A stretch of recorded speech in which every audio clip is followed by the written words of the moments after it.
You repel money every day without knowing it. Your energy pushes wealth away before your hands ever touch it. What if your bank account is just a mirror of your invisible frequency? Most people work harder while broadcasting the exact signal that keeps them broke. There's a reason money flows to some people effortlessly while you chase it endlessly. What are you unknowingly transmitting that tells wealth to stay away? Why do people with less skill, education, or work ethic often earn 10x more than you? What silent force determines who gets rich and who stays stuck? Every hour you ignore this, you leak thousands in potential income. This audiobook will rewire the energetic broadcast that controls your financial reality. Right now, as you listen to these words, you are broadcasting a frequency about money. You can't see it.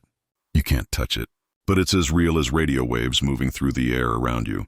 And just like a radio station, you're transmitting a signal 24 hours a day, 7 days a week.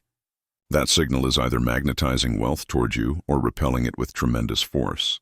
The cruel irony is that most people spend their entire lives working harder, trying more strategies, consuming more information, while their underlying frequency broadcasts the opposite of what they're trying to create. They're saying yes with their mouths and no with their energy. They're reaching for abundance while emanating scarcity. And the universe responds to energy, not effort. Think about someone you know who seems to attract money effortlessly. They're not necessarily the smartest person in the room. They didn't go to the best schools. They don't work the longest hours. Yet opportunities find them. Checks arrive, doors open. Now think about someone else you know who works incredibly hard, who does everything right on paper, who follows all the advice, yet struggles financially year after year. What's the difference? It's not work ethic. It's not intelligence. It's not even strategy. It's frequency. It's the invisible energetic broadcast that precedes every action, every word, every intention. Your wealth frequency is the sum total of your beliefs, emotions, body language, speech patterns, and nervous system state around money. It's what you think when no one is listening. It's how your chest tightens when the bill comes. It's the subtle deflation in your voice when you talk about your income. It's the way you hold your body when you look at your bank account. All of this creates a vibrational signature that the quantum field reads and responds to with matching circumstances. You are always creating your financial reality from the inside out. And until you understand this and learn to shift it, you'll keep hitting the same income ceiling no matter how many courses you buy or how many hours you work. Let me be clear about something right now. This is not about positive thinking. This is not about pretending you're rich when you're broke. This is not about vision boards or affirmations alone, though those tools can support the deeper work. This is about fundamentally rewiring the energetic operating system that runs beneath all your conscious efforts. This is about becoming someone who naturally, automatically, unconsciously broadcasts abundance. Someone whose very presence magnetizes opportunity. Someone whose energy says yes to wealth so loudly that money has no choice but to flow toward them. The science behind this is becoming increasingly clear. Quantum physics has shown us that the observer affects the observed. That consciousness collapses probability waves into actual events. That the energy you bring to a situation literally shapes the outcome. Neuroscience has revealed that your brain cannot distinguish between vividly imagined experiences and real ones, which means your nervous system responds to your internal frequency as if it's already your reality. Epigenetics has demonstrated that your beliefs and emotions can literally turn genes on and off, which means your energy affects you at the cellular level. And ancient wisdom traditions from every culture have been saying the same thing for thousands of years. As within, so without. As above, so below. You are a magnet, and your life is iron filings arranging themselves according to your field. So where are you right now? What frequency are you broadcasting in this moment? Let's do a quick inventory. When you think about money, what's the first feeling that arises in your body? Is it excitement and possibility? Or is it tension and contraction? When someone asks what you do for a living, do you expand with pride or shrink with embarrassment? When you receive a compliment, do you fully take it in or do you deflect it immediately? When an unexpected bill arrives, does your body go into panic mode or do you handle it with calm confidence? When you see someone driving an expensive car or living in a beautiful home, do you feel inspired or do you feel envious, resentful, or somehow less than? These immediate, unconscious reactions are the clearest indicators of your wealth frequency. And here's what most people don't realize. Those reactions are not random. They're not hardwired. They were installed in you, and they can be uninstalled and replaced. Your current money frequency was built over decades. It started in childhood when you absorbed your parents' relationship with money. Every time your mother sighed when opening bills, your nervous system learned that money equals stress. Every time your father said we can't afford that, your subconscious learned that desire leads to disappointment. Every time adults around you fought about finances, your young brain wired in the belief that money destroys love. You didn't choose these patterns. You inherited them. But here's the empowering truth. Just because you inherited them doesn't mean you have to keep them. You can upgrade your energetic operating system. You can install new programming. You can become the first person in your family line to broadcast abundance instead of lack. And when you do, everything changes. Let me share a story about a woman I'll call Sarah. Sarah was a talented graphic designer who had been freelancing for 8 years. She was skilled, experienced, and had great clients. But her income had been stuck at roughly $60,000 a year for the entire time. Some years she'd make a bit more, some years a bit less, but she always hovered around that number. She took courses on pricing, on sales, on marketing. She tried different strategies. She worked longer hours. Nothing changed. Then one day she recorded herself on a sales call and played it back. What she heard shocked her.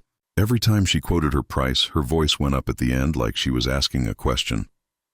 Her body language on the video call was contracted, apologetic.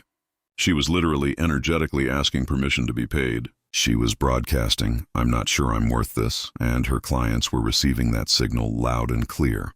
So they negotiated her down. They delayed payment. They questioned her invoices. Her energy was telling them she didn't believe in her value, so why should they? Sarah began working on her frequency. She started each morning with a practice of feeling what it would be like to be valued, respected, and well compensated. She upgraded her workspace to reflect the level she wanted to operate at. She practiced saying her prices out loud with a period at the end, not a question mark. She worked on her nervous system so she could stay calm and grounded when discussing money. She cleared old beliefs about being too expensive or not good enough. And within 3 months, something shifted. She got an inquiry from a corporate client who needed a complete rebrand. When she quoted her price, which was 3 times what she used to charge, the client said, "Great, when can we start?" No negotiation, no pushback, just a yes. That single project matched half her previous annual income, and it kept coming. By the end of that year, she had tripled her income. Same skills, same market, same person, completely different frequency. Here's what happened. Sarah stopped broadcasting neediness and started broadcasting value. Her clients could feel the difference before she even opened her mouth. They sensed her confidence. They picked up on her certainty.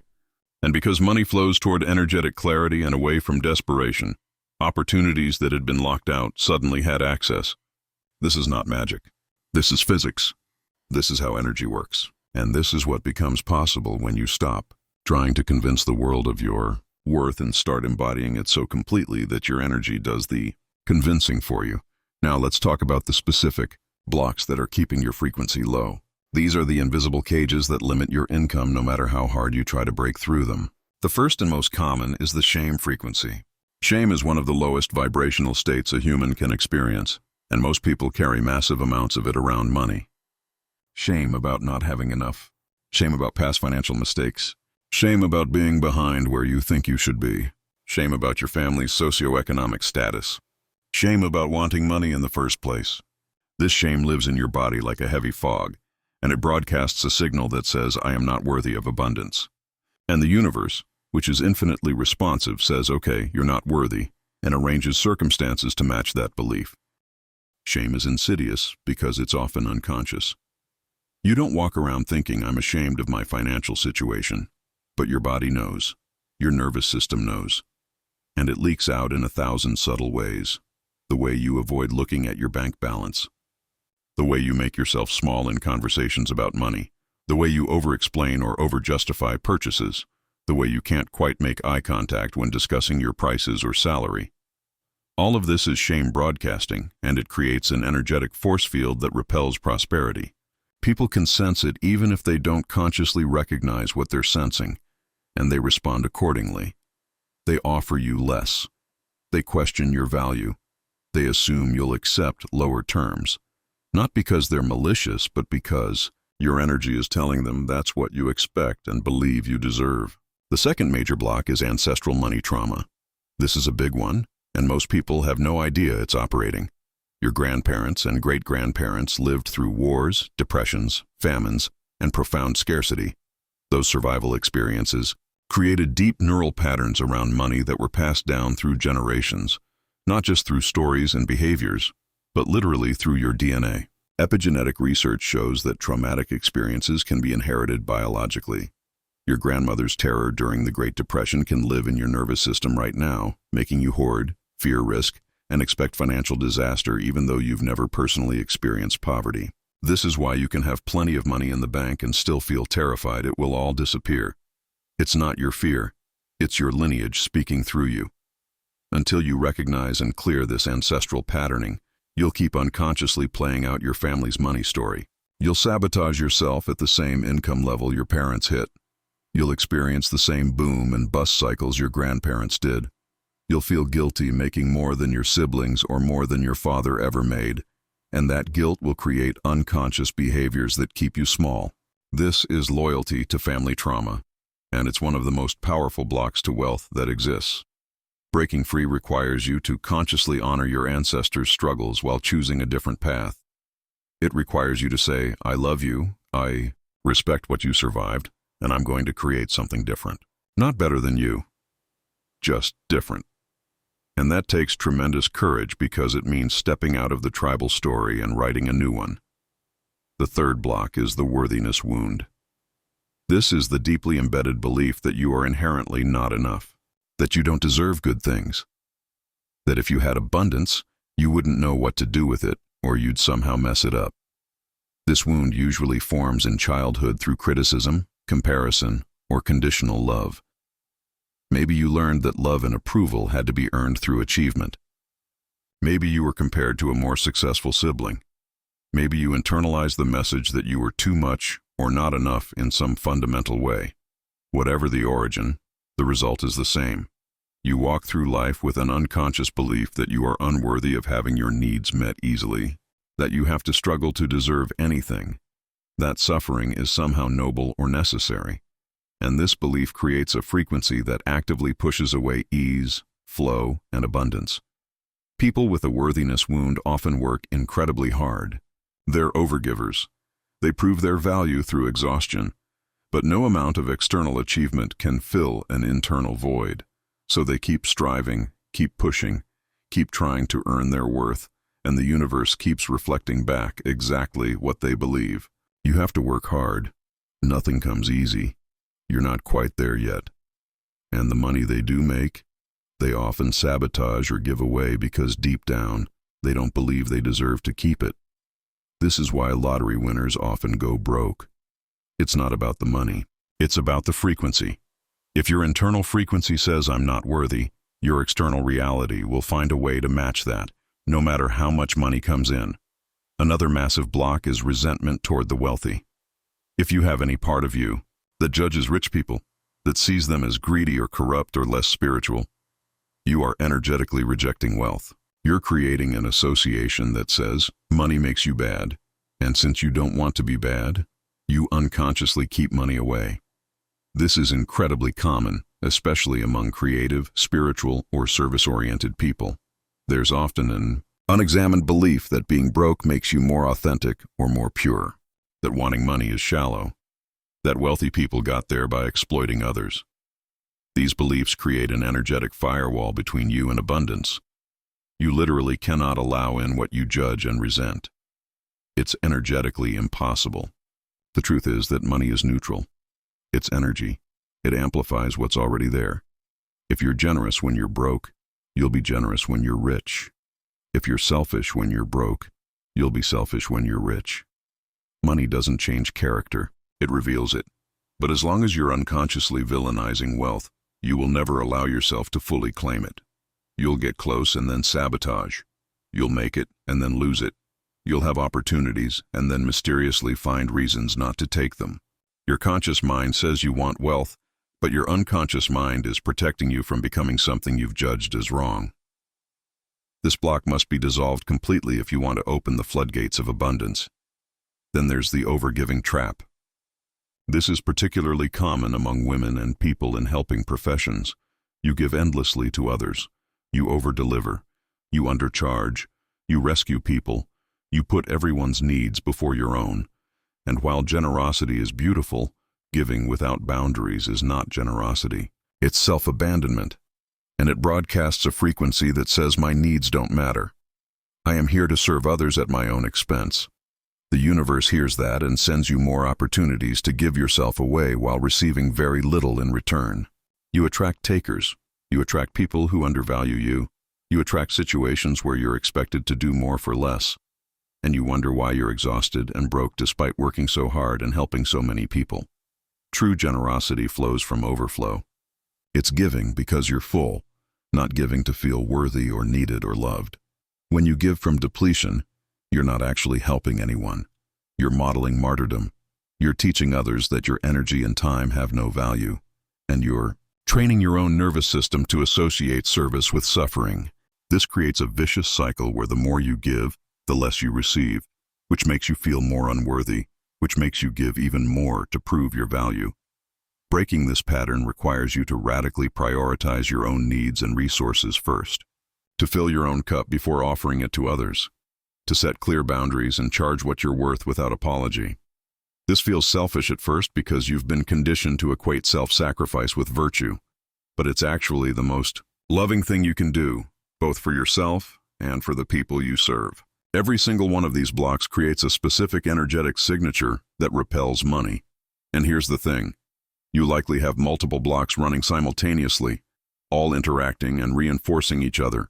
Shame plus ancestral trauma plus overgiving creates a particularly dense field that makes wealth attraction nearly impossible.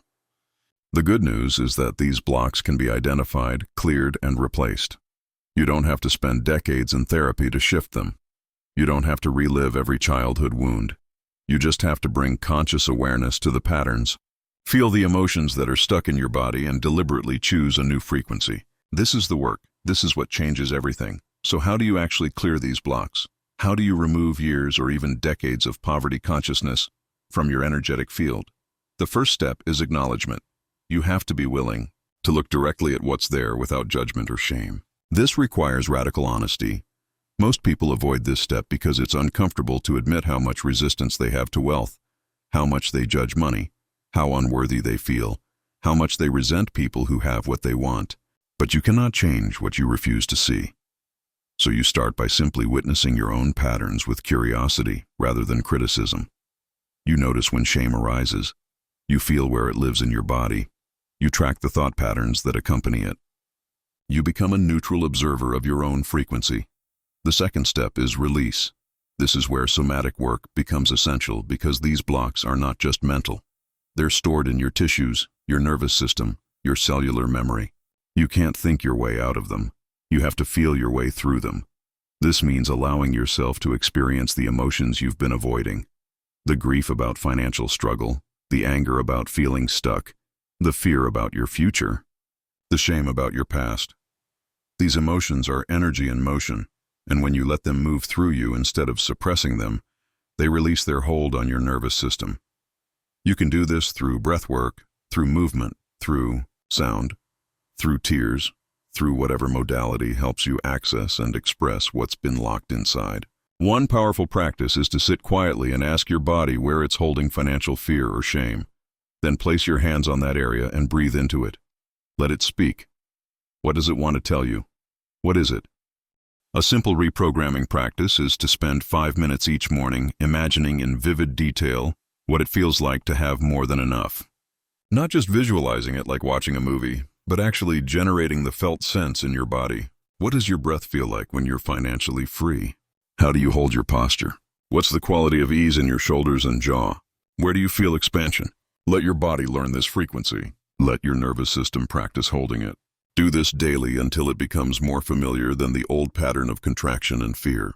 Your brain will start to recognize this state as normal, and it will begin to filter reality through this new lens, noticing opportunities and possibilities that were always there, but that you couldn't see from your old frequency. Another essential part of clearing poverty consciousness is cutting energetic cords to people, places, and experiences that reinforce lack. Energy cords are invisible connections between you and everything you've had a significant emotional exchange with. Some of these connections are nourishing, others are draining. If you have cords to friends who constantly complain about money, to family members who shame you for wanting more, to past financial failures that you're still attached to through regret or embarrassment. Those cords are feeding energy in both directions. They're keeping you tethered to old patterns and making it much harder to shift into a new frequency. Cutting cords doesn't mean you stop loving someone or that you erase your past. It means you consciously withdraw your energy from dynamics that no longer serve you. You can do this through visualization. Imagine each cord as a rope or thread connecting you to a person or memory. See it clearly. Feel where it attaches to your body. Then imagine cutting it with scissors, a sword, or simply dissolving it with light. As you cut each cord, you might feel grief, relief, anger, or liberation. Let whatever comes up move through you. Then fill the space where the cord was attached with golden light or whatever color feels healing to you. Thank the connection for what it taught you and release it. This practice can be profoundly liberating, especially when you cut cords to your parents' money story or to versions of yourself that struggled financially. You also need to be vigilant about absorbing other people's scarcity in real time. If you're in a conversation with someone who's complaining about how expensive everything is or how impossible it is to get ahead, their frequency is trying to entrain yours. Entrainment is a principle in physics where two oscillating systems synchronize. If you're not consciously maintaining your own frequency, you'll drop down to match theirs. This is why it's so hard to stay positive around negative people. Their energy is literally pulling yours into resonance with theirs. The solution is to become aware of this dynamic and consciously choose not to engage energetically. You can be present and compassionate without absorbing their reality. You can listen without agreeing. You can hold your own frequency even in the presence of someone broadcasting lack. This brings us to one of the most powerful practices for clearing poverty consciousness, which is the 21-day energetic detox from lack mentality. For 3 weeks, you commit to monitoring every single thought, word, and action related to money. Every time you catch yourself thinking, I can't afford that, or money is tight, or this is too expensive, you stop and reframe it, not into a lie, but into a higher truth. Instead of I can't afford that, you say I'm choosing not to spend my money on that right now. Instead of money is tight, you say I'm learning to manage my resources wisely.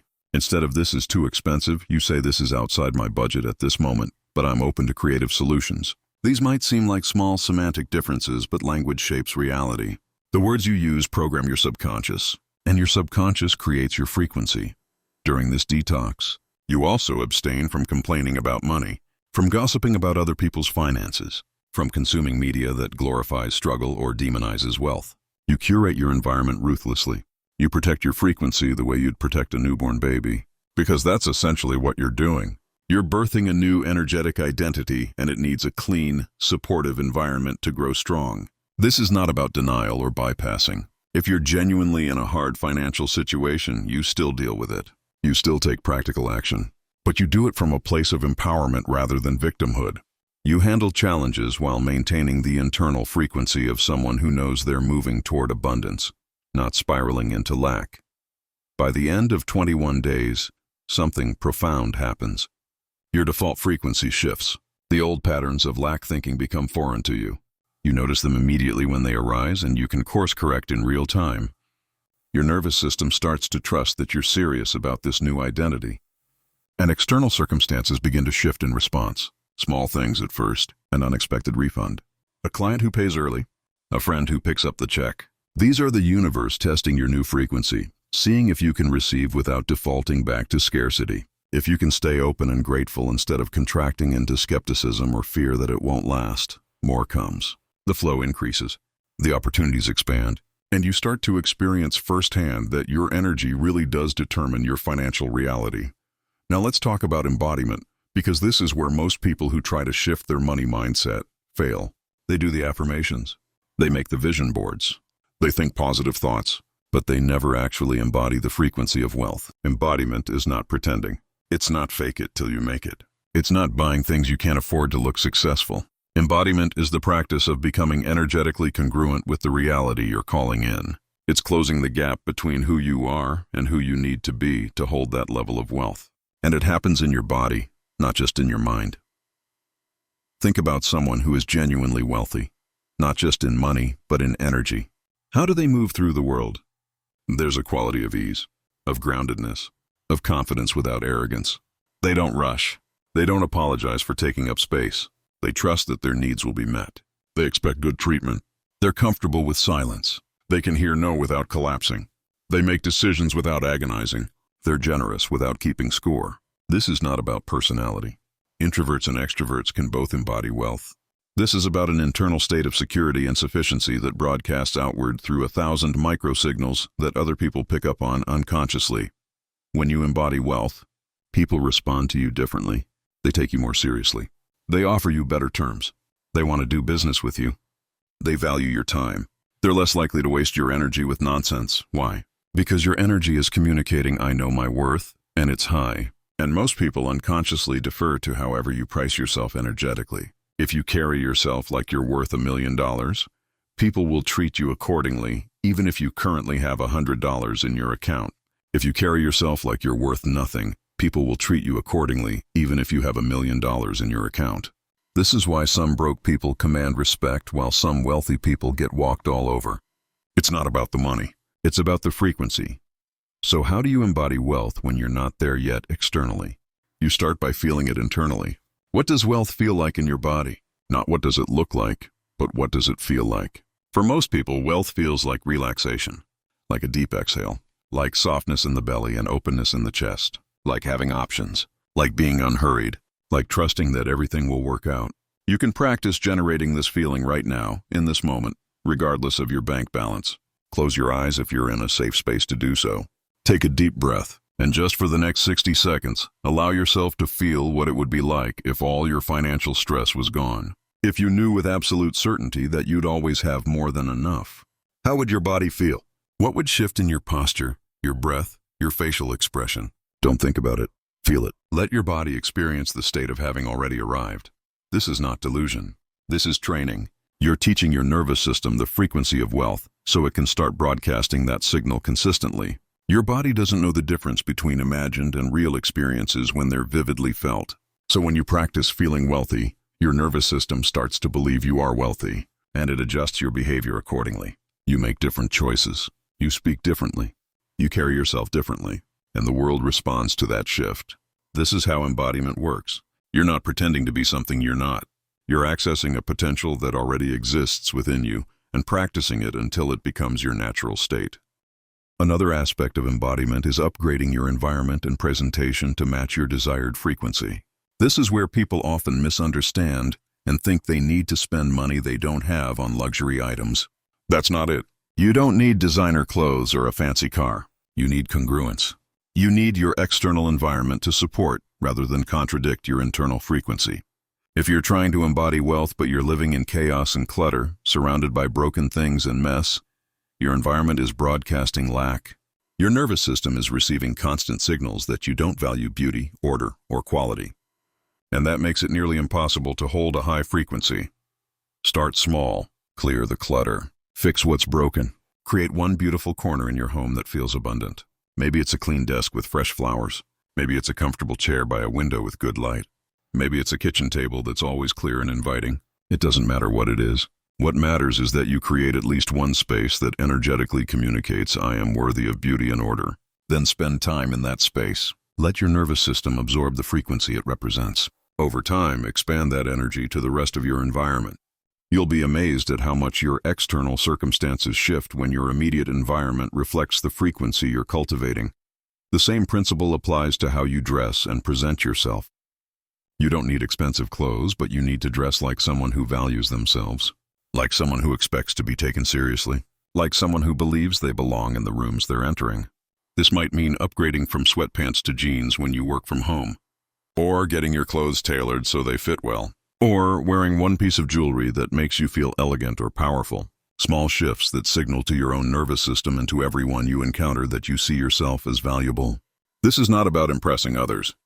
This is about anchoring your new identity through physical cues that reinforce the frequency you're practicing.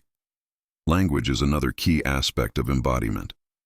How you talk about money, about yourself, about your work, all of it broadcasts your frequency. If you're constantly using diminishing language, apologizing, hedging, qualifying, you're telling the world and your own subconscious that you're not certain of your value.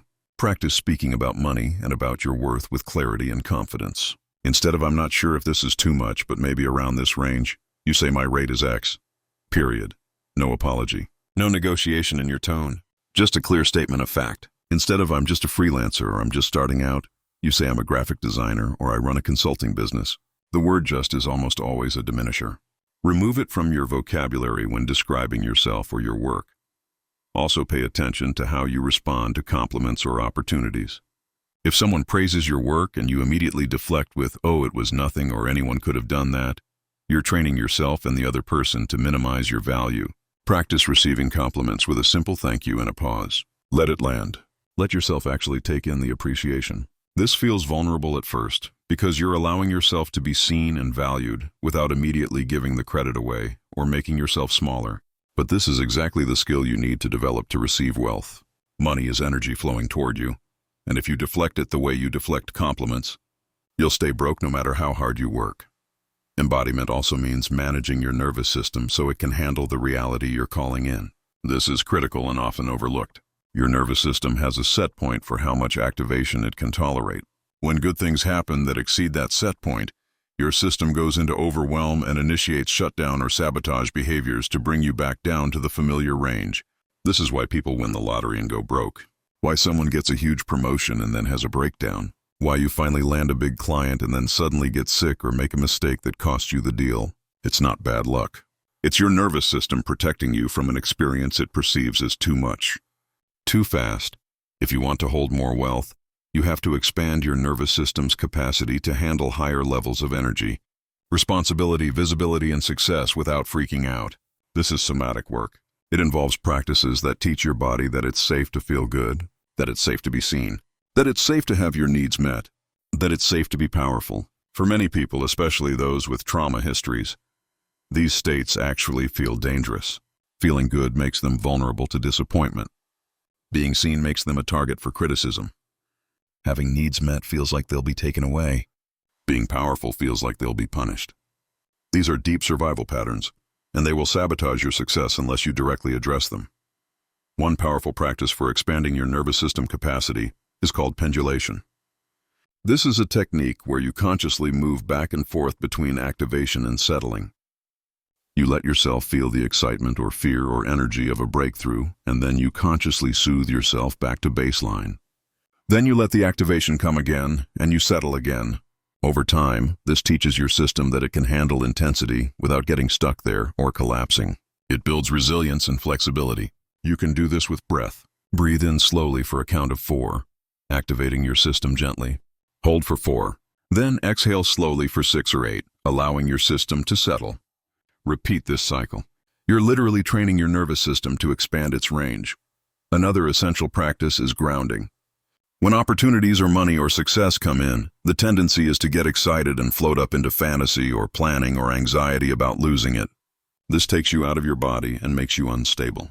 Grounding brings you back. You can ground by placing your feet flat on the floor and really feeling them making contact with the earth, by placing your hands on your belly and feeling your breath move under your palms, by going outside and touching a tree or putting your bare feet on grass, by eating something slowly and really tasting it. These simple acts signal to your nervous system that you're present, you're safe, and you can handle what's happening without dissociating or spiraling. Breathwork is one of the most powerful tools for nervous system regulation and frequency shifting. Your breath is the bridge between your conscious and unconscious mind, between your mental state and your physiological state. When you're in scarcity, your breath is shallow, rapid, and high in your chest.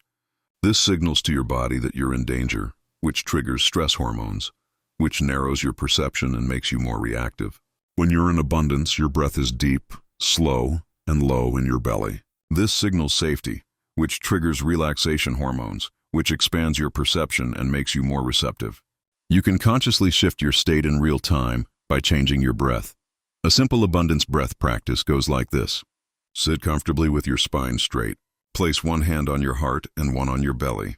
Close your eyes. Inhale slowly and deeply through your nose, allowing your belly to expand fully. As you breathe in, imagine you're drawing in not just air, but also abundance, possibility, wealth, and all good things.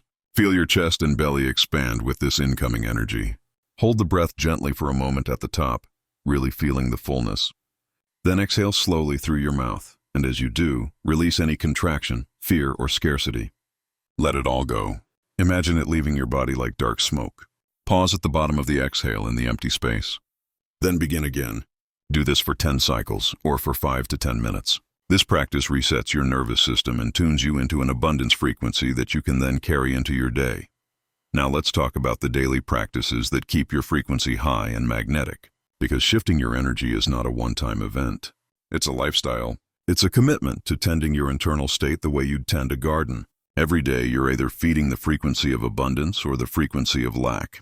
There's no neutral. Your attention is always going somewhere, and wherever it goes, energy flows. So you have to become intentional about where you place your focus, especially first thing in the morning and last thing at night, because these are the times when your subconscious is most receptive. A powerful morning money attunement takes about 5 minutes and sets the tone for your entire day. Before you check your phone, before you start problem solving or planning, you take a few minutes to consciously tune into the frequency of wealth. You can do this lying in bed or sitting up. The key is to do it before your mind gets hijacked by the demands of the day. Start by placing your hands on your heart and taking 3 deep breaths. Then ask yourself, what would it feel like to move through this day as someone who is abundant, supported, and magnetizing wealth? Don't think about it. Feel into it. Let your body generate the sensation. Maybe you feel lighter. Maybe you feel more relaxed. Maybe you feel excited or confident. Whatever arises, breathe into it and amplify it. Spend a full minute or two just marinating in this feeling. Then bring to mind 3 things you're genuinely grateful for related to money or resources. Not fake gratitude, but real appreciation. Maybe you're grateful that you have running water and didn't. The evening practice is equally important because it's how you program your subconscious as you move into sleep. Your subconscious is like a sponge in the moments before you drift off, and whatever you feed it will run in the background all night, creating your reality for tomorrow. So instead of falling asleep scrolling social media or watching the news or ruminating on problems, you consciously guide your mind toward abundance. You review your day through the lens of what went well financially or energetically. Maybe a conversation flowed easily. Maybe you felt confident stating your boundaries. Maybe someone complimented your work. Maybe you resisted an old pattern of scarcity thinking. Acknowledge these wins, even if they seem small. Then you clear anything from the day that lowered your frequency. If you had a conversation that left you feeling contracted, or if you noticed yourself falling into old patterns of fear or shame around money, you consciously release it. You don't rehash it or analyze it. You simply acknowledge it, thank it for the information, and let it go. Imagine breathing it out or visualizing it dissolving. You're not suppressing or bypassing. You're just not taking it to bed with you. You're not letting it loop in your subconscious all night, creating more of the same. This is energetic hygiene, and it's as important as brushing your teeth. Finally, before sleep, you visualize your desired financial reality as if it's already done. You see yourself checking your bank account and feeling deep satisfaction at the balance. You feel yourself making purchases without stress. You imagine yourself being generous and helping others from overflow. You see yourself in the home you want, doing the work you love, surrounded by people who value you. And you let yourself feel what this reality feels like in your body. The relief, the joy, the peace, the freedom. You fall asleep in this feeling, and your subconscious spends the next 8 hours integrating it, wiring it into your neural pathways, and broadcasting it into the quantum field. These daily practices might seem simple, but they are profoundly powerful because they create consistency, and consistency is what rewires your nervous system. Doing this once won't change anything. Doing it every day for 30 days will create noticeable shifts. Doing it every day for 90 days will fundamentally alter your frequency. Doing it for a year will make you unrecognizable. This is not about perfection. Some days you'll forget or skip it or do it half-heartedly. That's fine. What matters is that you come back, that you recommit, that you keep choosing the frequency of abundance over and over until it becomes your automatic setting. Gratitude deserves special attention because most people practice it wrong. They make lists in their head or journal mechanically without actually feeling anything. This doesn't shift frequency. It just becomes another task to check off. Real gratitude is a felt sense of appreciation that generates warmth and expansion in your body. It's the difference between thinking I'm grateful for my home and actually pausing to feel the texture of your couch under your hands, to notice the shelter from the elements, to appreciate that you have a private space that's yours.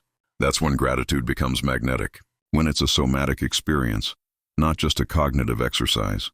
The reason gratitude is so powerful for shifting money frequency is that it's the antidote to lack. Lack says I don't have enough. Gratitude says, look at what I already have. These are mutually exclusive states. You cannot feel genuine gratitude and scarcity at the same time. So when you practice real gratitude, you're literally rewiring your brain away from lack patterning and toward abundance patterning. You're training your nervous system to notice what's working, what's present, what's good, and what you focus on expands. If you focus on lack, you create more lack.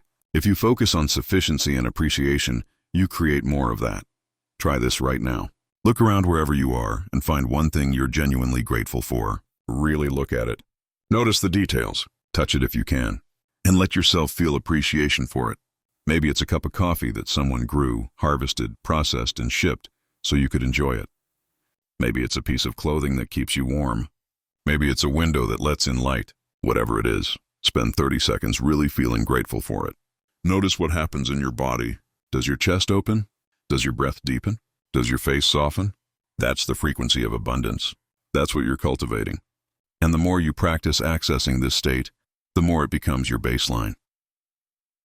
Visualization is another practice that most people do ineffectively.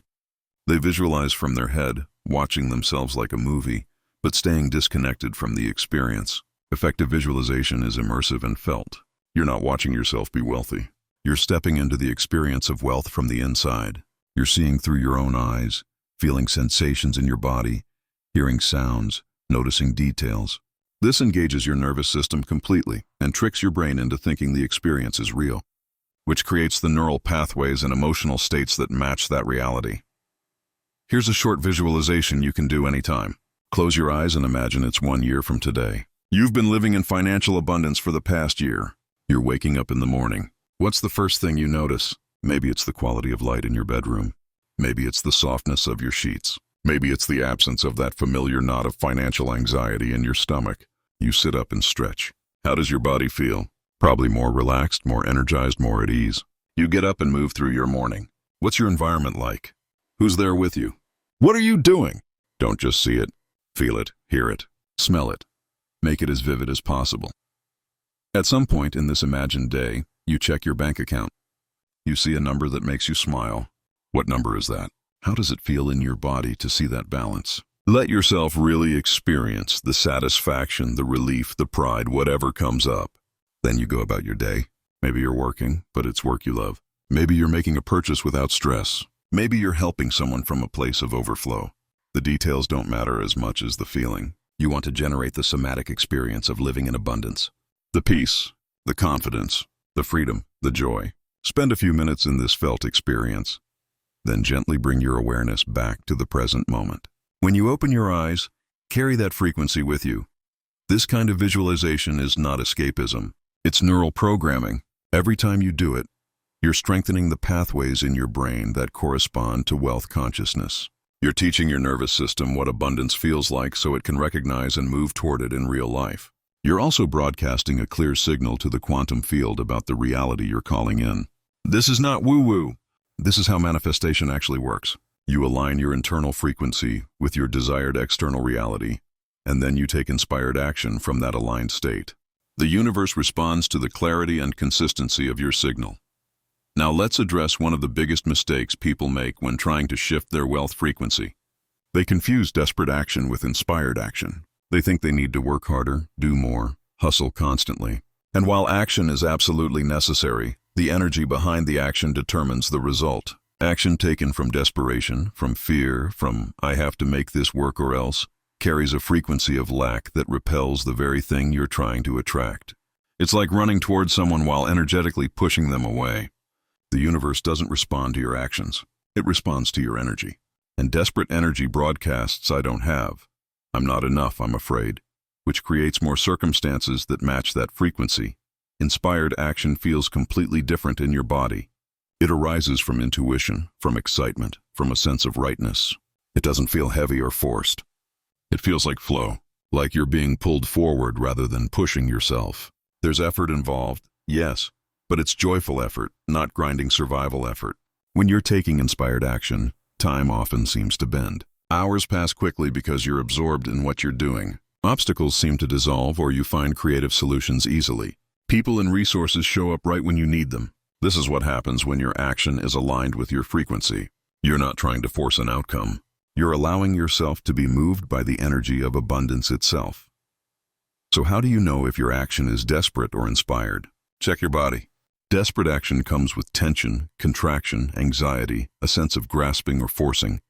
Inspired action comes with openness, expansion, curiosity, a sense of adventure or rightness.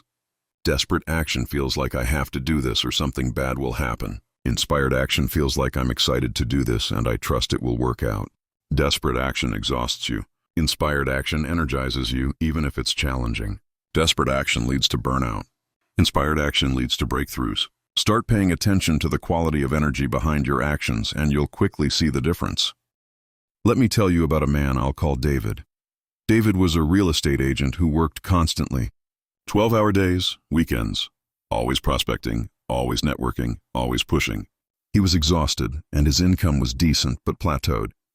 He couldn't figure out why he wasn't making more given how hard he worked. Then he started tracking his energy.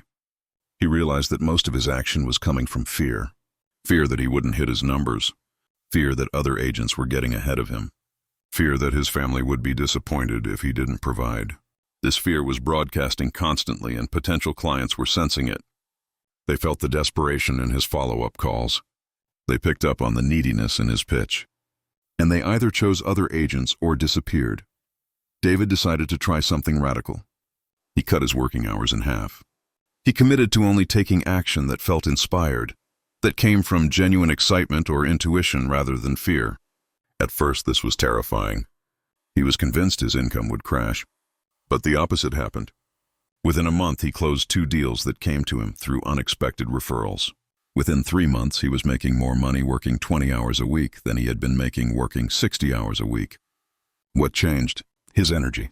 When he stopped broadcasting desperation, he started broadcasting confidence and ease. Clients felt safe with him. They trusted him. They wanted to work with him. His frequency shifted and his reality followed. This doesn't mean you sit around waiting for things to fall into your lap. It means you act from alignment. You do the work, but you do it from a state of trust rather than panic. You follow your intuition. You notice what lights you up and you move toward that.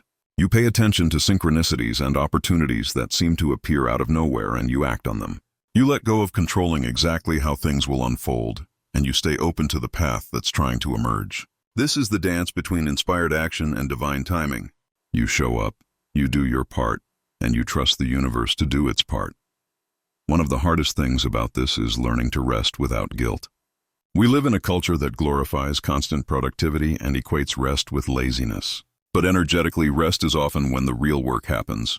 It's when your nervous system integrates the shifts you've been making. It's when your subconscious processes and reorganizes information. It's when you create space for inspiration to drop in.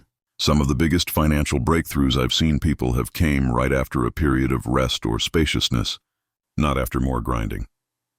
Strategic rest is the practice of deliberately creating emptiness in your schedule. Not filling every moment with tasks or content consumption, just being. Sitting in silence, going for a walk without your phone, staring out the window, doing nothing. This feels wildly uncomfortable at first because most people are addicted to distraction and busyness. But in the emptiness, your intuition can speak, your creativity can emerge, your body can recalibrate, and sometimes, the most magnetic thing you can do is absolutely nothing. Just hold your frequency, just be a clear channel. Just trust that the right opportunities will find you without you having to chase them down. There's a famous story about a CEO who was known for taking long walks every afternoon. People asked him how he could justify being away from the office so much when he had a company to run. He said, "That's when I do my best thinking. That's when the million-dollar ideas come." And he was right. Because when your mind is quiet and your body is moving, you create the optimal conditions for insight, for pattern recognition, for seeing solutions that aren't visible when you're stressed and focused on the problem. This is not laziness. This is high-level strategic work, and it's something most people never allow themselves because they're too busy hustling.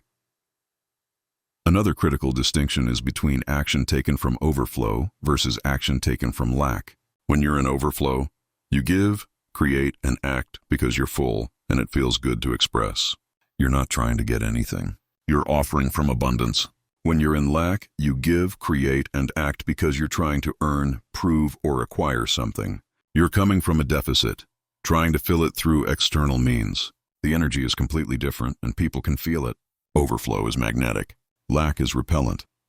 This is why some people can charge premium prices and clients happily pay, while others undercharge and still struggle to find buyers. It's not about the quality of the product or service. It's about the energy behind the offer. When you offer from overflow, you're communicating take it or leave it. I'm good either way. I know this is valuable. That energy is attractive. It makes people want in. When you offer from lack, you're communicating please buy this. I need this sale. I'm not sure I'm worth it. That energy is unattractive. It makes people hesitate, negotiate, or walk away. Same offer, completely different results, entirely based on the frequency behind it. So part of your work is to only act from overflow. If you're about to send an email, make a pitch, post on social media, or take any action related to generating income, pause first. Check your energy. Are you doing this from fullness or from emptiness? If you're in lack, stop. Don't take the action. Go fill yourself up first. Do something that makes you feel abundant. Go for a walk. Listen to music. Dance. Journal. Spend time in gratitude. Get back into your body. Then, when you're back in overflow, take the action. It will land differently. It will have different energy behind it, and you'll get different results. Receiving is the other half of this equation, and it's where most people have huge blocks. You can shift your frequency. You can take aligned action. You can do everything right. But if you can't receive, the abundance you're calling in will bounce off you like water off a raincoat. Most people are terrible receivers because they were taught that receiving is selfish, that they need to earn everything, that accepting help makes them weak or indebted. These beliefs create a closed, energetic system where nothing can get in. Receiving is a skill that must be practiced. It starts small. When someone offers you something, say yes instead of no thank you. I'm fine. When someone compliments you, say thank you and let it in instead of deflecting or minimizing. When someone wants to pay for your meal or give you a gift, receive it graciously instead of protesting or immediately trying to reciprocate. These small moments train your nervous system that it's safe to let good things in, that you don't have to do everything alone, that you are worthy of support and generosity without having to earn it through suffering or sacrifice. Pay attention to how you feel when someone tries to give you something. Does your chest tighten? Does anxiety spike? Do you immediately start thinking about how to give something back so you don't owe them? These are signs of blocked receptivity. And if you can't receive a compliment or a free coffee, how are you going to receive a big contract or a financial windfall? Your nervous system doesn't distinguish. If receiving is threatening in one context, it's threatening in all contexts. So you have to deliberately practice opening to receiving in safe, small ways until your system learns that receiving is not dangerous. It's delightful. One powerful practice is to challenge yourself to receive 10 things in a week without deflecting. This could be compliments, offers of help, small gifts, someone holding a door for you, whatever. The only rule is that you say thank you and fully receive it without immediately giving something back or making yourself smaller. Just let it in. Notice what happens in your body. Sit with the discomfort if it arises. Breathe through it. This is how you expand your capacity to receive, and as that capacity grows, so does the abundance that can flow into your life. Receiving without owing is one of the most radical practices you can engage in. We're so conditioned to see every exchange as a transaction. If you give me something, I owe you something. This keeps energy stuck in loops of obligation rather than allowing it to flow freely. True generosity gives without expectation of return. True receiving accepts without feeling indebted. When you can hold both of these, you become a clear channel for abundance to move through. You can receive fully, be nourished by it, and then give from your overflow to someone else. Not because you owe them, but because that's how energy wants to move. This doesn't mean you don't appreciate or reciprocate ever. It means you don't let obligation drive the exchange. If someone gives you something and you later feel moved to give something back, you do it from joy, not from a sense of balancing the books. You trust that the energy will balance itself through the larger system. You gave to this person. Someone else gives to you. You give to someone else. It's a circle, not a line. And when you stop trying to control every exchange, the flow becomes exponential. Now let's talk about relationships and money, because the people around you have a massive impact on your wealth frequency. Energy is contagious. If you spend significant time with people who are broke, bitter, and blaming the world for their problems, their frequency will drag yours down. If you spend time with people who are abundant, generous, and taking responsibility for their lives, their frequency will lift yours up. This is not about being elitist or abandoning people who are struggling. It's about being strategic with your energy and recognizing that you become the average of the 5 people you spend the most time with. Take an honest inventory of your relationships. Who in your life supports your financial growth? Who celebrates your wins without jealousy? Who challenges you to think bigger? Who models the kind of wealth consciousness you're trying to develop? These are people to invest in, to spend more time with, to be in deeper relationship with. Now look at the other side. Who in your life drains your energy? Who complains constantly about money but refuses to change anything? Who diminishes your dreams or subtly sabotages your success? Who makes you feel guilty for wanting more? These are energy vampires, and they are costing you more than you realize. You don't have to cut people off harshly or burn bridges, but you do have to create boundaries. You have to limit your exposure to frequencies that pull you down. Maybe that means you see certain family members less often or in different contexts. Maybe it means you stop engaging in money complaints with friends who just want to vent without taking action.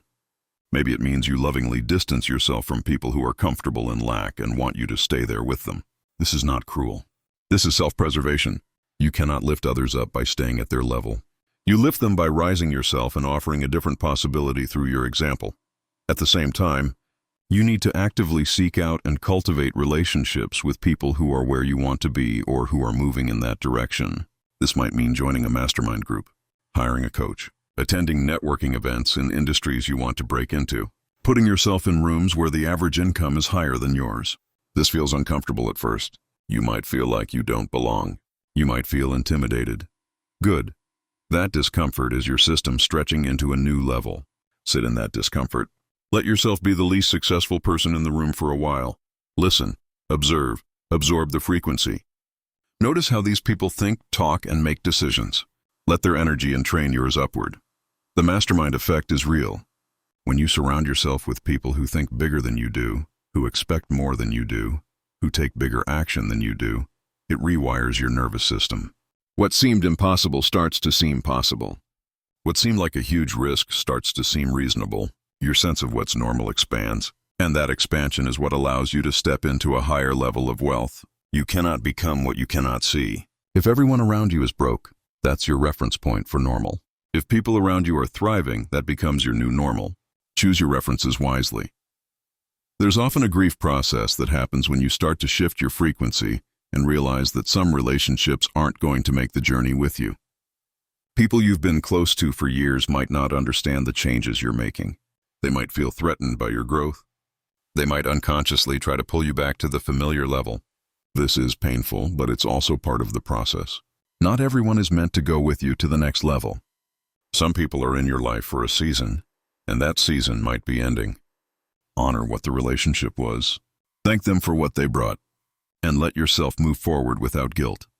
Setting boundaries without guilt is one of the hardest skills to master, but it's essential for protecting your frequency. Boundaries are not walls. They're not punishment. They're simply clear statements of what you will and won't accept in your energy field. This might look like saying, "I love you, but I can't engage in conversations about how unfair the economy is. It brings my energy down." Or, "I need to prioritize my business right now so I won't be available to help with your project." Or, "I'm shifting my relationship with money. So, I'm going to take a break from our usual spending time together." Most people avoid setting boundaries because they're afraid of conflict or afraid of being seen as selfish. But the cost of not setting boundaries is your own well-being and ultimately your wealth. Every time you say yes when you mean no, you leak energy. Every time you allow someone to drain you, you lower your frequency. Every time you prioritize someone else's comfort over your own alignment, you sabotage your success. Boundaries are an act of self-love and self-respect. And when you set them clearly and consistently, the people who truly care about you will adjust. The people who don't respect your boundaries are showing you they're more invested in their own needs than in your well-being. That's valuable information. As you shift your wealth frequency, you'll naturally start to attract different people into your life. People who match your new energy. People who value you appropriately. People who want to collaborate and co-create rather than take. This is one of the most exciting parts of the process. You'll find yourself in conversations you never could have had before. You'll receive invitations to opportunities that wouldn't have come your way at your old frequency. You'll form friendships and partnerships that accelerate your growth in ways you couldn't have planned. This is the universe responding to your new signal by bringing you people and circumstances that match it. Money itself is energy, and understanding this changes everything about how you relate to it. Most people treat money as a scarce resource to be hoarded, protected, and feared, but money is actually a current, a flow of energy through the system. It wants to move. It wants to circulate. When you hold it too tightly, you stop the flow and create stagnation. When you let it move through you with trust, you create a river that grows stronger and wider over time. This is the flow principle, and it's one of the most important concepts in wealth consciousness. Think about the word currency. It comes from current, like a river. Money is meant to flow. It flows to you through income. It flows through you through expenses, investments, and giving. It flows away from you and back to you in an endless cycle. When you understand this, you stop gripping and start circulating. You pay your bills with gratitude instead of resentment because you recognize you're participating in the flow. You spend on things that nourish you without guilt because you trust more is coming. You give generously because you know that giving is part of the cycle that brings more back. The energetic difference between saving wisely and hoarding fearfully is huge. Saving wisely comes from a place of stewardship and planning. You're setting aside resources for future goals or for security, and you do it with a sense of calm and trust. Hoarding comes from a place of terror that there won't be enough, that everything will disappear, that you're one catastrophe away from losing it all. That energy of hoarding actually repels money because it broadcasts lack. It says, I don't trust the universe to provide, I have to control everything. And that controlling energy creates rigidity that blocks flow. There's a beautiful paradox here. When you hold money lightly, trusting that more will come, more comes. When you grip it desperately, afraid to let any of it go, it stagnates and stops flowing in. This doesn't mean you're financially reckless. It means you make wise decisions from a place of trust rather than fear. You build savings and invest, but you do it with an open hand, not a clenched fist. You enjoy your wealth. You circulate it. You know that by participating in the flow, you keep the river moving and growing. Spending from abundance is an advanced practice that most people misunderstand. This is not about buying things you can't afford to fake wealth. This is about making purchases with the energy of someone who trusts they have plenty. It's the quality of energy in the transaction. When you buy something you need or want, and you do it with joy, appreciation, and confidence, that energy attracts more abundance. When you buy something and you do it with anxiety, guilt, or resentment, that energy creates more lack. Same purchase, completely different energetic signature, completely different results in terms of what you magnetize. Try this experiment. Next time you need to buy something, pay attention to your energy as you make the purchase. If you notice contraction, fear, or resentment, pause. Take a breath. Shift your state. Find something to appreciate about the purchase. Maybe you're buying groceries and you feel resentful about the cost. Shift to appreciation that you have access to abundant, nutritious food, that thousands of people work to bring this food to you, that you're nourishing your body. Make the purchase from that energy of appreciation and abundance. Then notice over the next few days and weeks if your financial situation shifts. Many people report that when they start spending with appreciation instead of resentment, unexpected money flows in. Tithing, investing, and generous giving are powerful practices for keeping your frequency high and your channel open. Tithing is the practice of giving a percentage of your income, traditionally to a religious institution, but it can be to any person or cause that has spiritually nourished you. The principle behind tithing is that you're acknowledging the source of your abundance and circulating energy back into that source. This creates a loop. You're telling the universe, I trust there's more where this came from. I don't need to keep it all. I'm part of a larger flow. Even if you're not religious, you can practice this principle. Maybe you give 10% of your income to causes you care about. Maybe you invest in your own growth through courses, coaching, or experiences that expand you. Maybe you're generous with friends and family from a place of overflow. The key is that you're circulating the energy, not damming it up. You're participating in the flow. And what you'll find is that the more you give from genuine abundance consciousness, the more comes back to you, often from completely unexpected sources. Investing is another form of circulating energy. When you invest money, you're sending it out into the world with the intention that it will grow and return to you multiplied. This is a vote of confidence in the abundance of the universe. It's saying, I trust that my resources can expand. I'm not just holding on. I'm actively participating in growth. Even if you're starting small, the practice of investing shifts your identity from someone who barely survives to someone who builds wealth. That identity shift is more important than the initial dollar amount. What happens energetically when you pay bills with resentment versus gratitude is profound. When you pay a bill and you're angry about it, thinking this is so expensive or I hate paying this, you're associating money going out with pain. You're training your nervous system that spending money is negative. This makes you contract around money, which blocks the flow. When you pay a bill with gratitude, thinking thank you for electricity, thank you for this service, I'm glad I can pay this, you're associating money going out with appreciation. You're training your nervous system that circulating money is positive. This keeps you open and magnetic. This doesn't mean you don't negotiate or look for better deals. It means you handle your finances from empowerment rather than victimhood. You make choices. You manage your resources wisely.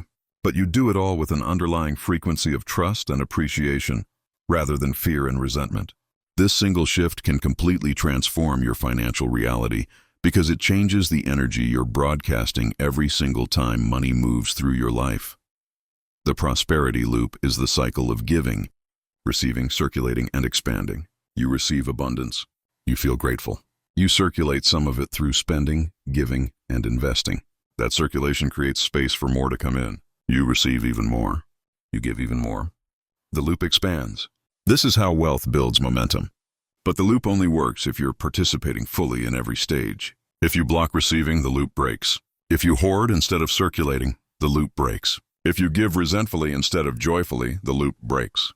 Your job is to keep the loop intact and flowing. When money finally starts to arrive at the level you've been calling in, a whole new set of challenges emerge. Success has its own disorientation. Suddenly having more than you've had before can trigger fear, guilt, imposter syndrome, and self-sabotage patterns you didn't even know you had. This is why so many people lose money as fast as they make it. Their external reality outpaced their internal capacity to hold it. They haven't done the work to stabilize at the new level, so their nervous system freaks out and unconsciously creates circumstances to bring them back, down to the familiar range. Staying grounded in success means maintaining your wealth frequency even as your circumstances improve. It means not letting the money change your core values or make you arrogant. It means continuing the practices that got you there. It means managing the fear that it will all disappear. Many people, when they first experience financial breakthrough, become paranoid that it's temporary. They can't relax into it. They can't enjoy it. They're waiting for the other shoe to drop. This fear, if left unchecked, actually creates the very loss they're afraid of because fear is a lack frequency that repels abundance. The key is to practice trusting that this is your new normal. That you didn't just get lucky. That you earned this through your energetic work and your aligned action. That the universe is confirming that your new frequency is working. When the fear comes, acknowledge it. Thank it for trying to protect you, and then reassure your nervous system that you're safe. That you can handle this. That it's okay to relax and enjoy what you've created. Over time, your system will settle into the new level, and it will become your baseline. Staying humble without shrinking is a delicate balance. You don't want to become arrogant or entitled, but you also don't want to diminish your success or make yourself small to make others comfortable. Some people will be triggered by your growth. They'll make comments. They'll project their own lack onto you. Your job is not to manage their feelings by hiding your light. Your job is to own your success with grace. To be proud without being boastful. To share your journey authentically without needing external validation. To use your success as fuel to help others rise, not as a weapon to prove your worth. You also have to learn how to enjoy wealth without guilt or apology. Many people who come from scarcity backgrounds feel guilty when they finally have resources. They feel like they don't deserve it or like they're betraying their roots. This guilt will sabotage you if you don't address it. You have to give yourself permission to have nice things, to spend money on pleasure, to experience ease, to live well. You didn't do anything wrong by creating wealth. You didn't betray anyone. You just chose a different path. And you're allowed to enjoy the fruits of that choice without carrying shame. Part of enjoying wealth is spending it in ways that bring you genuine joy and nourishment. Not to impress others, not to prove anything, but because you value beauty, comfort, experiences, and quality. When you spend from this place of self-honoring, you're reinforcing to your subconscious that you're worthy of good things, that you deserve to be cared for, that wealth is meant to enhance life, not just accumulate in a bank account. This practice of enjoying your wealth actually magnetizes more because you're in the energy of abundance, not lack. The responsibility of holding a high frequency as you scale is real. As your wealth grows, so does your visibility and influence. More people are watching you. Your energy affects more people. You have a responsibility to use your resources and your platform wisely, to stay conscious, to keep doing your inner work, to not get seduced by materialism or status, to remember why you wanted wealth in the first place. Was it for freedom? For impact? For security?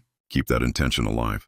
Let it guide your decisions. Let it keep you grounded. One of the biggest traps is more money, more problems. This happens when people scale their income but not their consciousness.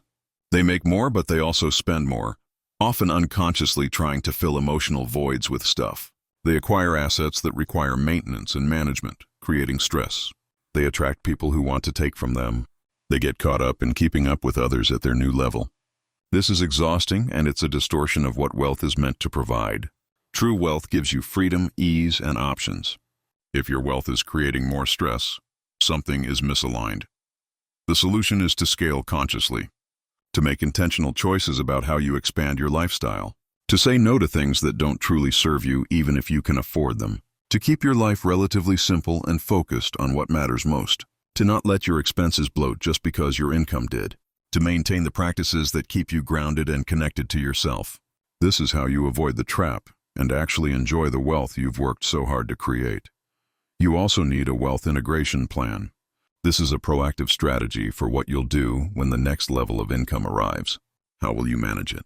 Who will be on your team? What systems will you put in place? How will you maintain your frequency? What practices will you commit to? Most people don't think about this until after the money comes, and by then they're in reactive mode, making fear-based decisions. But if you prepare in advance, if you set up the structure to receive and steward the wealth before it arrives, the transition is much smoother. Part of the integration plan is emotional preparation. Visualize yourself at the next income level. Feel what it feels like in your body. Notice what fears or resistance come up.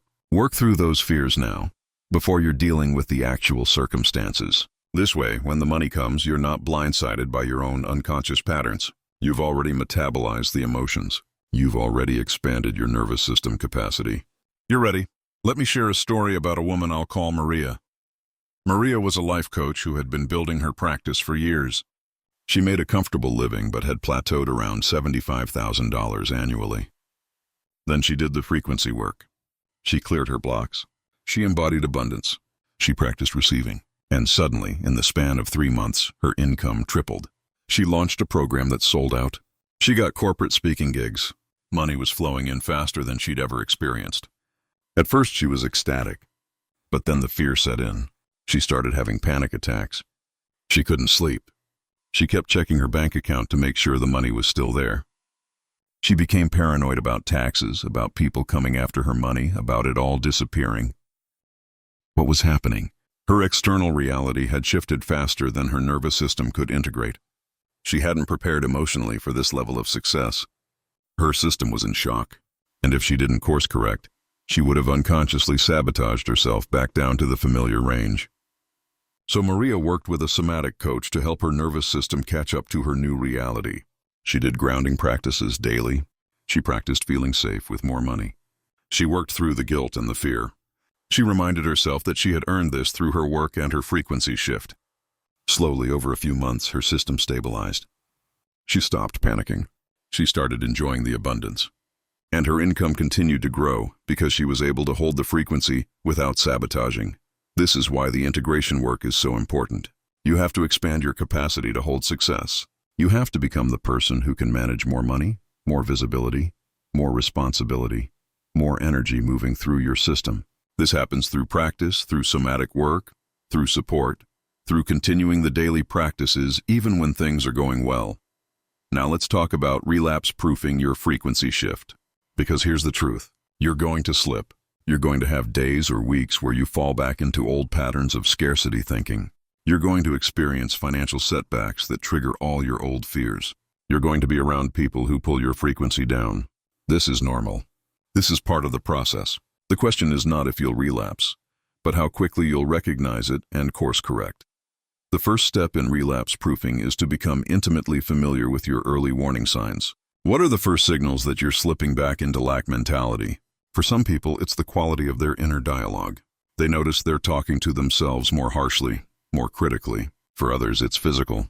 They notice their chest getting tight or their breathing getting shallow. For others, it's behavioral. They start avoiding looking at their finances, or they start overspending or hoarding. Whatever your early warning signs are, get to know them so well that you can catch yourself at the first hint of slippage. Not 3 weeks later when you're fully back in the old pattern. The second step is to have a recovery protocol ready. This is a specific sequence of actions you take as soon as you notice you're slipping. Maybe it's doing the abundance breath practice for 10 minutes. Maybe it's going for a walk in nature. Maybe it's calling a friend who holds your new frequency with you. Maybe it's rereading your journal entries from when you were in a high-frequency state. Maybe it's watching a video that inspires you. Whatever works for you, have it ready. Write it down. Make it accessible, so when you need it, you don't have to think. You just execute the protocol and it brings you back. The third step is to have accountability and support. You cannot do this work in isolation. You need people who can see you clearly, who can call you out lovingly when you're slipping, who can remind you of who you're becoming when you forget.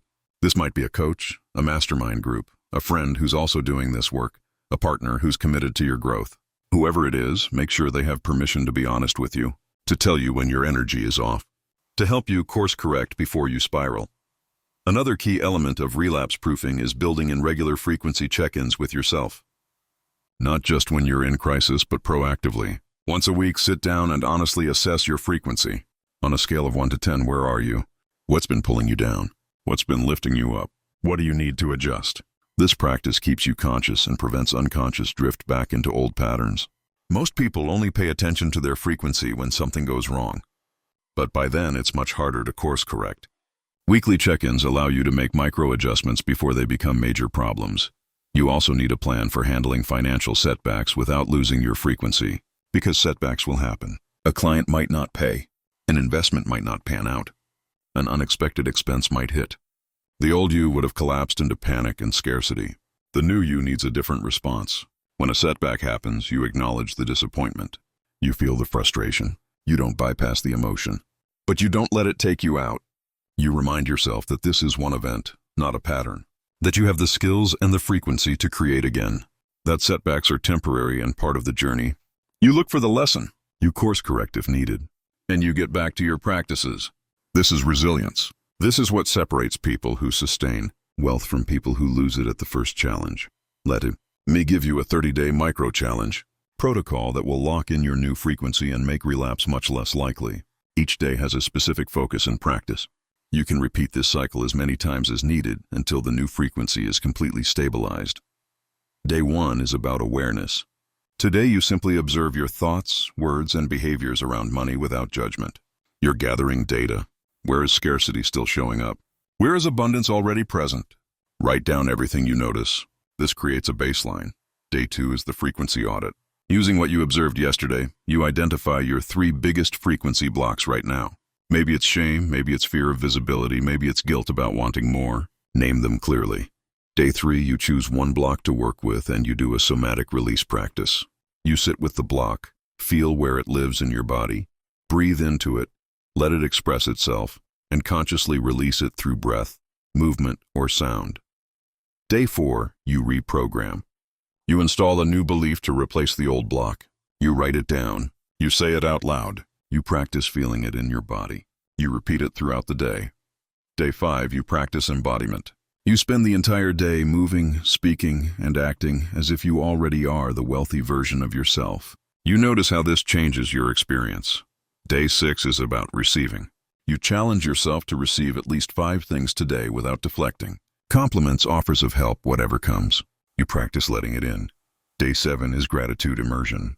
You spend the day looking for things to appreciate, especially related to money and resources.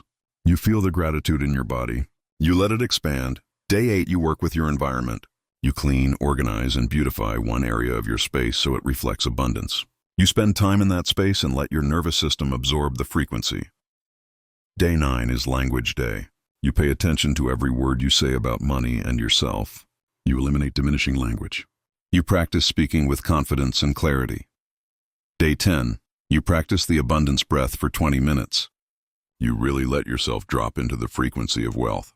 You let your body learn what this feels like. Day 11 is visualization day. You spend 15 minutes in vivid, immersive visualization of your wealthy future self. You make it as real as possible in your body. Day 12, you take one inspired action toward a financial goal. Not desperate action, inspired action. Something that feels exciting and aligned. Day 13 is rest day. You do nothing productive. You just be. You trust that the universe is working on your behalf even when you're not doing anything. Day 14, you review the first 2 weeks. What shifted? What's different? You acknowledge your progress and celebrate it. Day 15 is boundary day. You identify one person or situation that's draining your frequency and you set a clear boundary around it. Day 16, you spend time with someone who holds a high wealth frequency. You let their energy and train yours upward. You observe how they think and move through the world. Day 17 is circulation day. You consciously circulate money through spending, giving, or investing. You do it with joy and trust, not fear or obligation. Day 18. You pay your bills with gratitude. Every single one. You thank each service. You appreciate that you can pay. You notice how this shifts your energy. Day 19 is the cord-cutting practice. You visualize and cut energetic cords to people, places, or experiences that keep you tethered to lack. Day 20. You work with ancestral money trauma. You acknowledge your family's money story, honor their struggles, and consciously choose a different path. You may do a small ritual to mark this. Day 21 is worthiness work. You spend the day affirming and practicing the belief that you are inherently worthy of abundance, not because of what you do, but because of who you are. Day 22, you practice receiving financial compliments or acknowledgments of your value without deflecting. If none come naturally, you ask someone you trust to give you feedback on your worth, and you practice receiving it. Day 23 is embodiment day. You dress, move, and speak as your wealthy self all day. You notice what shifts in how people respond to you. Day 24, you do a frequency check-in. You assess where you are now versus day 1. You acknowledge your growth. Day 25 is inspired action day. You take a bigger, bolder action toward your financial goals, something that scares you a little but excites you a lot. Day 26, you practice overflow. You give generously from whatever you have, whether it's time, attention, or money. You give because you're full, not because you're trying to earn anything. Day 27 is grounding day. You do practices that keep you in your body and present. You touch the earth. You move slowly. You eat mindfully. Day 28, you work with fear. You identify your biggest remaining fear about wealth and you dialogue with it. You ask it what it needs. You thank it for trying to protect you. You tell it you're safe now. Day 29, you create your wealth integration plan. You write down exactly what you'll do when the next level of income arrives, how you'll manage it, how you'll maintain your frequency. Day 30 is celebration and commitment day. You celebrate how far you've come. You acknowledge your transformation. And you make a commitment to yourself about how you'll continue this work going forward. Maybe you commit to another 30-day cycle. Maybe you commit to weekly check-ins. Maybe you commit to specific daily practices. Whatever it is, you make it concrete and you honor it. This 30-day protocol is designed to touch every aspect of frequency work. It's comprehensive, it's progressive, and if you actually do it, not just read about it, you will experience a fundamental shift in your wealth consciousness. Most people won't do it because it requires discipline and consistency. But you're not most people. You're someone who's committed to transforming your relationship with money. You're someone who understands that your energy creates your reality. You're someone who's willing to do what it takes to become the person who naturally attracts and holds wealth. As you move through this work, you might notice resistance. Your ego will fight this change because change feels dangerous to the part of you that's just trying to survive. You might find yourself conveniently forgetting to do the practices. You might find reasons why today isn't a good day to start. You might diminish the importance of the work or tell yourself it's not really necessary. This is all normal. This is your system trying to keep you in the familiar pattern. When you notice this resistance, don't judge it. Just observe it. Thank it for trying to keep you safe. And then do the practice anyway. Action builds the new pattern. Consistency overwrites the old one. You might also experience what's called the extinction burst. This is when your old patterns get louder and more intense right before they release. It's like the final fight before surrender. So if you start this work and suddenly you have a financial crisis or a massive wave of scarcity thoughts or a huge fight with someone about money, that might actually be a sign that you're close to a breakthrough. The old pattern is fighting for survival. Don't let it win. Stay committed. Keep practicing. This is exactly when most people quit, right before the transformation happens. Don't be most people. Remember that this is not a linear process. You won't improve a little bit every day in a neat upward trajectory. You'll have days where you feel amazing and days where you feel like you're back at square one. You'll have weeks of expansion followed by weeks of contraction. This is normal. This is how growth happens. As long as the general trend over months is upward, you're doing great. Don't expect perfection. Don't beat yourself up when you slip. Just keep coming back. Keep choosing the frequency of abundance. Keep doing the work. Another thing to understand is that as your frequency rises, your life will reorganize itself to match.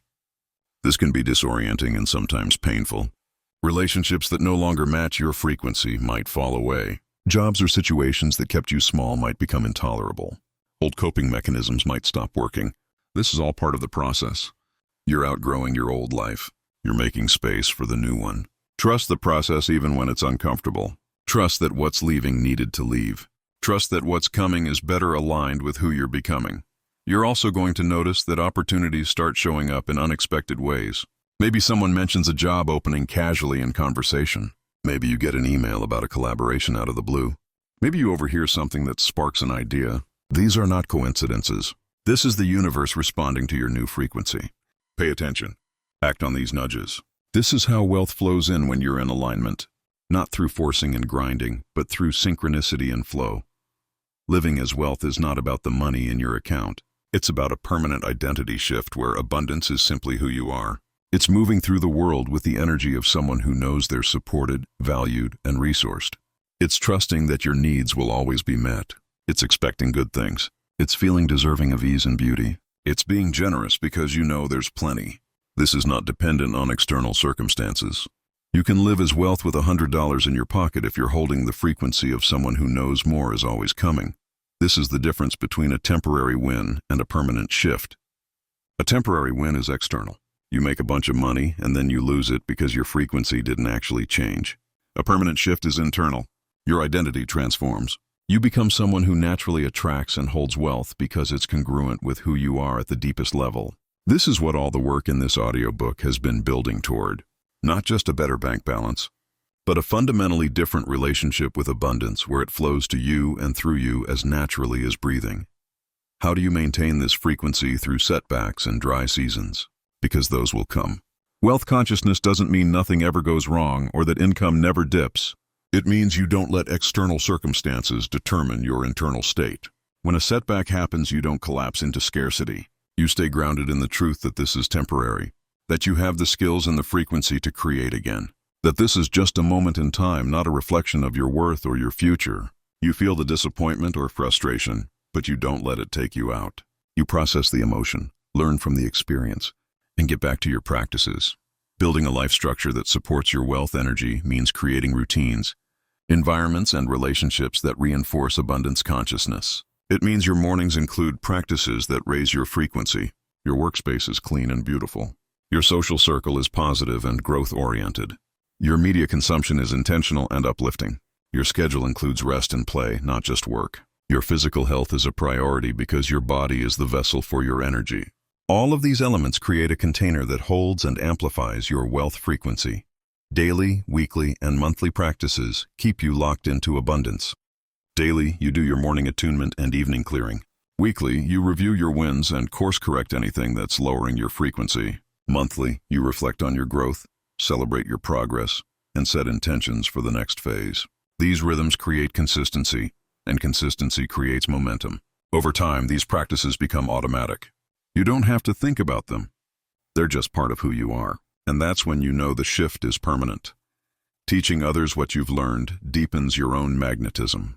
When you share your journey, when you help someone else shift their frequency, you solidify the principles in your own consciousness. You become a clearer channel. You embody the work more fully. This doesn't mean you become a teacher or coach if that's not your path. It just means you're generous with what you've learned. You share your insights with friends who are struggling. You model a different way of being with money. You tell your story. And in doing so, you anchor your own transformation even more deeply.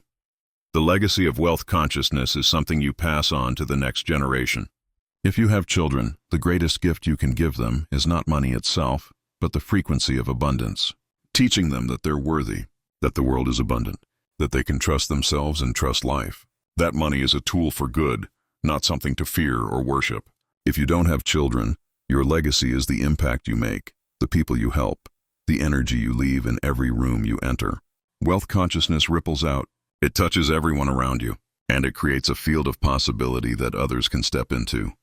So here we are. You now understand that your energy creates your reality, that your wealth is a mirror of your frequency, that you have the power to shift that frequency at any time, that the practices are simple but they require consistency, that the blocks are real but they can be cleared, that you are worthy of abundance simply because you exist, that money is energy waiting to flow toward you if you'll just open and allow it.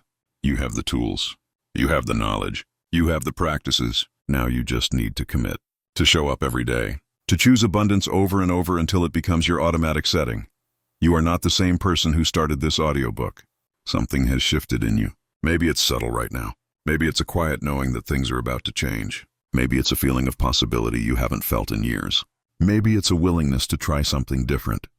Whatever it is, honor it, trust it, build on it. Your energy now pulls in wealth automatically, like gravity, if you maintain the frequency. Money will begin appearing in unexpected ways within days or weeks if you've been doing the work. You'll never unknowingly repel abundance again. Your new frequency is permanent if you stay committed to the practices. The wealthiest version of you is no longer a fantasy. It's your identity. Welcome to the life where money chases you,